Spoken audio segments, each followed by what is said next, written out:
muito bem-vindo à segunda aula do nosso seminário de interpretação bíblica.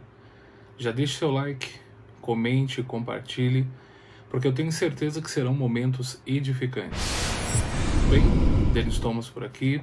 Muito bom ter você nesse segundo episódio de uma série de 4 vídeos, onde nós estaremos estudando minuciosamente sobre método de interpretação atentiva.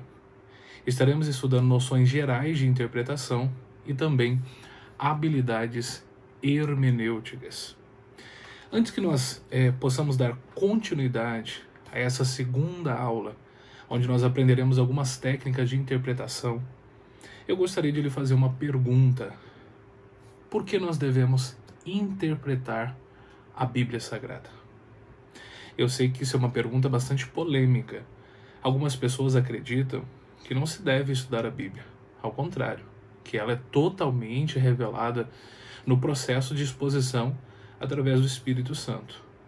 Só que nós temos, dentro da própria Bíblia, indicações mais do que suficientes da nossa necessidade de interpretá-la. Mas eu vou citar apenas um motivo para que nós possamos estudar as regras de interpretação, tanto da hermenêutica quanto da exegese. Lembrando que hermenêutica é a ciência da interpretação do texto, enquanto a exegese é a arte da interpretação do texto. As duas são muito semelhantes, porém se diferem no seu processo, ok? Um dos motivos que nós temos para que nós possamos de fato interpretarmos a Bíblia está relacionado com nós sermos leitores. Isso parece um tanto quanto simples. Na realidade não é. Como leitores, nós temos um mal. Nós damos significados inexistentes ao texto. E eu não estou falando apenas do texto bíblico. Se você nesse exato momento pegar um texto no seu WhatsApp, Facebook, Instagram, um jornal ou algo parecido, você tem costume de ler rapidamente, interpretar e aceitar o primeiro pensamento que lhe vem à mente. E isso faz com que nós pequemos contra a interpretação, fazendo com que nós levemos ao texto um significado completamente inexistente. Por isso, nós temos a necessidade de interpretarmos a Bíblia. Na primeira aula, nós citamos que a Bíblia tem distância temporal, geográfica, cultural, linguística e diferença literária. Isso já é ponto mais do que suficiente para que nós paremos, pensemos, analisemos e possamos de fato entrar num processo de interpretação. Existe uma diferença muito grande entre interpretação e aplicação, ok? A interpretação é a técnica que faz você extrair do texto aquilo que o texto tem a lhe oferecer, as informações reais do texto. A aplicação vem através da ideia central que você extrai através da interpretação. Eu acredito que você já tenha ouvido muitas vezes alguns pregadores, alguns pastores, alguns ensinadores falar sobre algo que está no livro do Êxodo. Aquele momento onde Moisés está em uma conversa, um diálogo com Deus. Deus está irado com o povo está pecando contra Deus e existe uma grande dificuldade ali no processo. Deus faz uma proposta a Moisés: eu vou matar o povo, matando este povo, eu vou suscitar da sua semente uma nova geração. Moisés ele vai fazer 2 observações. A primeira observação parece ser um conselho que Moisés está dando a Deus. Isso é bastante interessante até de se observar. Moisés ele olha para Deus e diz: Senhor, se o Senhor matar esse povo, vão dizer que o Senhor é um Deus mau, que tirou eles da terra do Egito só para matar no deserto. Bom, Deus ainda está irado com o povo e Moisés então ele vai dar a última cartada e vai dizer a Deus um processo de intercessão: se o Senhor matar o povo, risca o meu nome do livro. Eu acredito que você já tenha ouvido muitas vezes alguém falar do livro da vida. Porém, a citação livro da vida só vai acontecer no período do Novo Testamento. O Antigo Testamento não faz inferência ao livro da vida. Ao contrário, o que nós vamos ver aqui é uma aplicação de crença cultural. Como assim, pastor? Simples.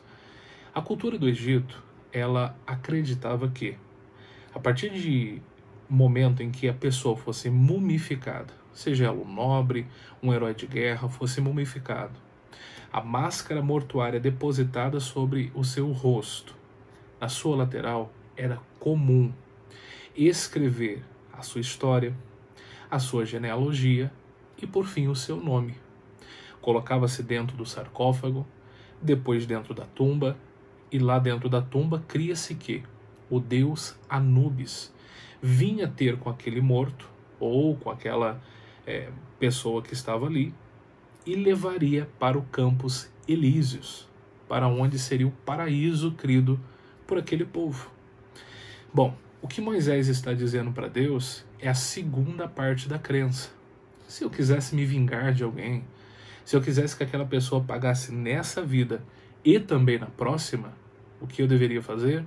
Mumificá-la, colocava nela a máscara mortuária, escreveria o seu nome no final da sua história e riscaria o seu nome do livro. Cria-se que quando Anubis viesse e não lesse o nome do morto que estava dentro daquele sarcófago, ele não poderia ser levado para o paraíso, para o Campos Elíseos. Portanto, ficaria vagando por toda a eternidade. Quando Moisés diz: Senhor, se o Senhor matar o povo, risca o meu nome do livro. O que Moisés está dizendo é esta afirmação cultural. Eu gostaria que você lembrasse que Moisés ele viveu por 40 anos dentro do palácio, tratado como filho da filha de Faraó. O próprio escritor aos Hebreus, ele cita que Moisés ele era dotado, capacitado por toda a ciência do Egito. Portanto, era alguém que tinha cultura absorvida. E ele estava conhecendo Deus agora. E ele ainda estava num processo de aculturação a partir de Deus. E ainda vivia parte da cultura que ele havia sido criado. É muito importante esse processo de análise para que nós não venhamos interpretar, analisar e aplicar de maneira equivocada. Precisamos a todo momento lembrar: a Bíblia é a palavra de Deus. Portanto, ela é a palavra de Deus transmitida pela palavra dos homens. Ela não contém a palavra de Deus, ela é a palavra de Deus. Porém, Deus inspirou e os homens transmitiram. O que isso significa? Significa que a complexidade de cultura, de época, de linguagem muda completamente o contexto de concepção. Então guarde isso, anote isso e leve para todo o seu processo de estudo, não somente agora, mas por toda a sua vida. A Bíblia é um livro de dupla natureza. Bom, partindo desse ponto, hoje eu gostaria de trazer até vocês 3 ferramentas, 3 bases hermenêuticas que poderão te auxiliar no processo de interpretação de um texto, por mais complexo que ele possa parecer. Partindo desse ponto, essas ferramentas poderão ser utilizadas em fontes de pesquisa. Fonte de pesquisa para você que está iniciando no processo de análise e estudo aprofundado da Palavra de Deus. Comentários bíblicos, Bíblias de estudo, são fontes que te levarão à compreensão primária do que o texto possivelmente está falando. Isso fará com que você vá amadurecendo no conhecimento teológico, levando você a um processo de se habituar à análise textual e então depois partir para pontos mais profundos, como busca pelo conhecimento do hebraico, aramaico e grego, busca pelo conhecimento da arqueologia, historiografia, busca pelo conhecimento da crítica textual, importantíssima. Mas isso já é uma teologia mais avançada. Mas o que eu vou te ensinar aqui agora são 3 passos simples que vão levar você do ponto A para o ponto B com muita facilidade. Isso fará com que, mesmo que você não tenha tido contato com uma sala de teologia e nem com um professor de teologia, isso te levará à capacidade de interpretar o texto que está diante de você. Bom, a primeira ferramenta se chama linguagem. É muito importante, quando você for ler o texto bíblico, observar qual é a linguagem que está sendo utilizada dentro do enredo histórico. Sem a observação do que a linguagem está transmitindo, a linguagem cultural, você terá dificuldade de interpretar de fato o texto da forma com que ele está sendo falado. Por exemplo, o capítulo 2 e o versículo 4 do Evangelho segundo escreveu João, nós temos ali um problema. Problema esse que já foi colocado em debate por muitas pessoas, incluindo muitos filósofos e extremistas, que consideram ali Jesus mal educado, machista, ignorante, como se ele estivesse humilhando a sua mãe publicamente. O enredo histórico você conhece. Jesus, juntamente com Maria, convidado para estarem nas bodas de Caná da Galileia, e os seus discípulos junto. Naquele processo de festa, o vinho se acaba. Logo, há uma preocupação dos serviçais, que fazem com que Maria saiba do que está acontecendo e ela chegará até Jesus. Aquele momento, à primeira vista, quando você lê a fala de Cristo, você se assusta. Você se assusta por um motivo. Imagine você, do nada, chegar até alguém e essa pessoa lhe responder do jeito que Jesus respondeu a Maria, dizendo: mulher, o que eu tenho contigo? Perceba que parece que Jesus foi extremamente áspero e grosseiro. O que você precisa compreender é que a linguagem usada por Jesus, a força de expressão usada por Jesus, fazia com que Maria tivesse um enaltecimento público. Como assim? Bom, vamos observar aqui como funcionava o processo de linguagem e trato com a mulher de uma maneira muito resumida. O marido não chamava a mulher como mulher ou como o seu nome deveria ser chamado. Chamava de esposa. A sua filha, de filha. A sua esposa lhe chamava de senhor. A sua filha lhe chamava de pai ou às vezes também de senhor. Se uma mulher quisesse da parte do homem ser exaltada sobre alguém ou sobre as pessoas que estavam ao seu redor, ele lhe chamava pelo nome ou lhe chamava de mulher. Essa declaração mulher revela o seu senhorio, a sua potência pública, ok? É como se hoje em dia nós quiséssemos falar com alguém com um trato fino, não com ironia, né? Porque existe também a fala irônica por trás disso. Mas se nós quiséssemos elogiar uma mulher e chamássemos de madame, isso quer dizer que eu estou chamando ela de senhora, reconhecendo que sobre ela existe uma autoridade, reconhecendo a sua potência pública. Essa era a linguagem utilizada na época. Queria elogiar uma mulher publicamente? Simples. Chame-a pelo nome ou chame-a de mulher. Isso traz potência pública. Analisar o contexto através da linguagem vai fazer com que você entenda como está se dando a conversação. Até porque o texto não tem tom. Você está me ouvindo. Você percebe que tem hora que eu acelero, tem hora que eu acalmo, tem hora que eu subo o tom da voz para dar ênfase, tem hora que eu diminuo. Isso é o tom da conversa. Isso vai fazer com que você assimile aquilo que eu estou falando. Só que o texto, por não ter tom, você precisa analisar pontuadamente a linguagem. Sem analisar a linguagem, você será incapaz de compreender de fato o que está sendo transmitido ali. Outro ponto muito importante que nós devemos utilizar, segunda ferramenta, análise da época. Isso é extremamente necessário. Por quê? Quando nós falamos da Bíblia, existem alguns pontos que nós precisamos observar.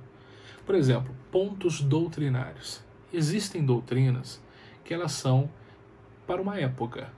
Existem outras doutrinas que são para uma geografia. Existem outras doutrinas que são atemporais. Doutrinas temporais são aquelas que têm começo e fim para uma geração. Doutrinas geográficas são aquelas que servem para embasar o Evangelho, a palavra de Deus, para um povo mediante uma cultura. E doutrina atemporal. Doutrina atemporal é uma doutrina que permanece para sempre, para todos os povos, para todas as localidades, irrevogável, princípio do começo ao fim. E compreender a época e o motivo da fala faz com que você entenda se a doutrina ela é geográfica, temporal ou atemporal. Se ela é aplicável à nossa cultura ou não. Se ela é adaptável à nossa cultura ou não. E isso é muito importante de se compreender. Isso se chama maturidade espiritual. Para entender que toda a Bíblia é a palavra de Deus. Só que existem algumas doutrinas que são para um povo, para um lugar e para um tempo específico. Por exemplo, é normal, e aqui eu vou tocar num ponto doutrinário que mexe com todas as denominações, seja ela tradicional, neopentecostal ou pentecostal. Por muitos anos, as igrejas pentecostais e neopentecostais, até algumas tradicionais, utilizaram esse texto para prender um pouco mais a característica usual das vestimentas dos irmãos. Deuteronômio, capítulo 22 e versículo 5. Que época esse texto foi escrito? Segundo análises de historiografia, nós estamos falando de um texto escrito há mais de 3.500 anos. Isso significa dizer que aplicá-lo na sua literalidade é um erro. Porque o texto está ali claramente falando da diferenciação do modo de se vestir da época. Parênteses. É inegável que a Bíblia mande que tanto a mulher quanto o homem ande com pudor. Fecha parênteses. Mas observemos esse texto. Um texto de mais de 3.500 anos não pode ser aplicado, se não for uma doutrina atemporal, não pode ser aplicado de maneira literal. Diferença da época. Diferença da época, simples. As roupas dos homens eram um pouco mais escuras, menos coloridas. As roupas das mulheres, mais coloridas, mais adornadas e continham um cinto. Esse cinto fazia com que a mulher ficasse acinturada e percebia-se em distância que era uma mulher. Mas, pastor, o homem também não usava cinto? O profeta não usava cinto? Sim, utilizava. Figuras de autoridade e homens mais velhos utilizavam cinto mais grosso, um pouco abaixo da cintura e sempre deixando as suas pontas mais grossas aparecerem. Isso era veste masculina e isso era veste feminina. Usar esse texto para aplicar dizendo isso pode e isso não pode porque a Bíblia diz é um erro fatal de interpretação. Observe a época, porque isso vai trazer mais potência à sua interpretação. Terceiro e último ponto, e esse daqui é fantástico, ponto cultural. Meu Deus, a Bíblia apresenta uma quantidade inúmera de povos. Se nós formos analisar a cultura de um por um, de todos os povos que a Bíblia diz, nós ficaríamos muito tempo falando sobre isso. Mas precisamos observar aqueles que fazem parte dos enredos principais dos contextos históricos. Isso faz uma diferença muito grande. É muito importante que você entenda os motivos de cada fala a partir da cultura, os motivos de cada ação a partir da cultura, os motivos de cada pensamento partindo da cultura. Eu quero só pegar um texto para você que está lá em Romanos, no capítulo 16 e no versículo 16, que revelará uma cultura da época. Paulo está citando as palavras ao seu amanuense, ao seu escriba chamado Tércio, porque não foi Paulo que escreveu Romanos, mas sim Tércio. E Paulo vai dizer o seguinte: saudai uns aos outros com ósculo santo. O que é ósculo? A palavra ósculo em grego significa beijo. Isso quer dizer que Paulo está pedindo para que os irmãos se cumprimentem com um beijo no rosto. Veja bem, Paulo não está pedindo para que as irmãs façam isso. Eram os irmãos. Culturalmente, hoje, é normal um grupo de irmãs se encontrarem, um grupo de amigas se encontrarem e darem um beijo no rosto. Mas o que você acharia se um grupo de homens estivesse se encontrando e desse um beijo no rosto? Em um momento onde qualquer tipo de movimento diferenciado de alguns padrões fazem com que a interpretação seja equivocada. Nós estamos falando de um tempo onde a cultura era normal ter isso. Por exemplo, como a disposição da mesa judaica, ela não tem cadeiras, era normal com que se deitasse ao redor da mesa, reclinasse sobre o ombro, geralmente para o lado direito, então ficava aquele círculo em meia lua. Quando o texto bíblico diz que João estava reclinado sobre o peito de Jesus, ele não estava deitado sobre o peito, mas ele estava em direção ao peito. Se você não compreende a cultura, você vai dizer: nossa, João estava deitado mesmo no peito de Jesus. Não, João não estava deitado no peito de Jesus, não havia contato físico. A cultura nos revela a forma da disposição de se sentar à mesa. Bom, eu espero que você possa ter absorvido a necessidade dessas três ferramentas: linguagem, época e cultura. Partindo desses três pontos, eu lhe garanto, você conseguirá interpretar com muito mais facilidade os textos bíblicos. Use fontes como dicionários bíblicos, comentários bíblicos e bíblias de estudo. Isso lhe dará um ótimo direcionamento. E se eu puder lhe ajudar, comente aqui embaixo qual a sua dúvida, de qual texto. E se ficou alguma dúvida ou você queira fazer alguma observação sobre essa aula, eu estarei lendo todos os comentários que for deixado aqui embaixo, tá bom? Não se esqueça de curtir, compartilhar com seus amigos e se você ainda não é inscrito no canal, já se inscreva, porque outras aulas virão e nós estaremos ainda mais nos aprofundando no seminário de interpretação do texto bíblico. Deus abençoe.